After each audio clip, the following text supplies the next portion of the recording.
Let's talk about another strategy for multiplication. This time we're going to do what's called the box strategy. In the box strategy, we'll have as many numbers as we need to. We're going to do 2-digit by 3-digit.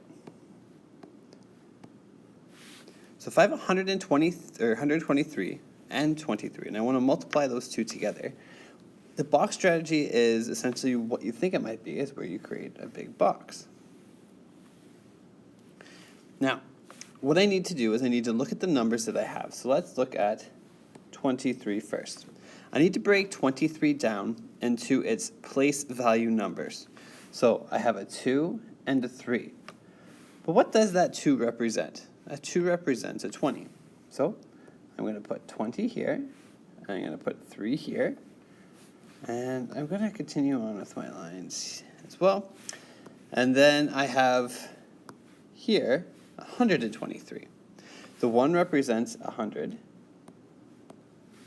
the 2 represents 20, and the 3 represents 3. The amount of numbers inside each of your numbers themselves will represent the number of boxes that we need. So you'll notice that when I have a 3-digit number, such as 123, I'll have 3 boxes along the top. 23 only has 2 numbers, so I have 2 numbers along the side. I'm able to choose whichever box I want to start multiplying in, but the way it works is whatever box is in the column has a column and a row. So a column is up and down, and a row is left to right or right to left. So let's start with this box here. In this box, I have 100 right above it and 20 to the left. So I do 100 times 20. Now we've talked about this since about grade 4 or 5 about multiplying numbers with multiples of 10. In this situation, I'm going to see that I have 100 here, and I could just pretend those zeros aren't there. So it's 1 times 2. 1 times 2 is 2, and then all I have to do is add the zeros. So I have 1, 2, 3 zeros, giving me a total of 2,000 for that box. The next box, right here, I have a 20 above and a 20 to the left. So I do 2 times 2. 2 times 2 is 4. And I have 2 zeros. Next box, right here, I have 3 times 20. So again, I forget about the 0, and I do 3 times 2. 3 times 2 is 6, with only 1 0.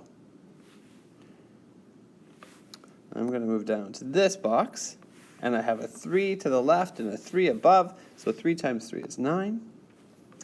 Then I move to this box, and straight above is a 20, and to the left is a 3, so 2 times 3 is 6, with only 1 0.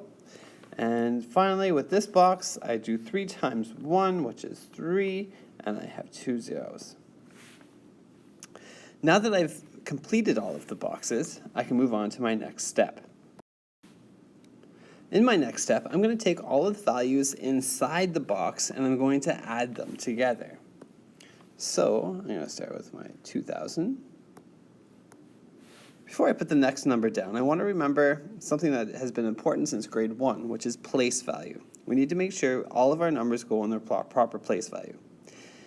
2,000, the 2 is in the thousands column, and then all of my zeros are in the other columns. So now I look to my next number, which is 400, and the 4 is in the 100s column. Then I look to the next column, which is 60, and the 6 is in the tens column. And I'm going to go down again, and I have a 9 that's in the nines column. The 60 is in the 10 and the 0 column, or the ones column. And then I have 300, which is 100, 10, 1. All those numbers together, I'm going to add them. Okay, so you can use whatever strategy you want for your adding. I typically start at the top and then work my way down. So 0 plus 0 plus 0 plus 9 plus 0 plus 0 is going to be 9. 0 plus 0 plus 6 plus 6. So 6 plus 6 is 12. So put the 2 in that column and then carry the 1 over to the hundreds column. 1 plus 4 is 5. 5 plus 3 is 8. And then 2. There's nothing else in that column with the 2. So that brings me to my final answer of 2,829.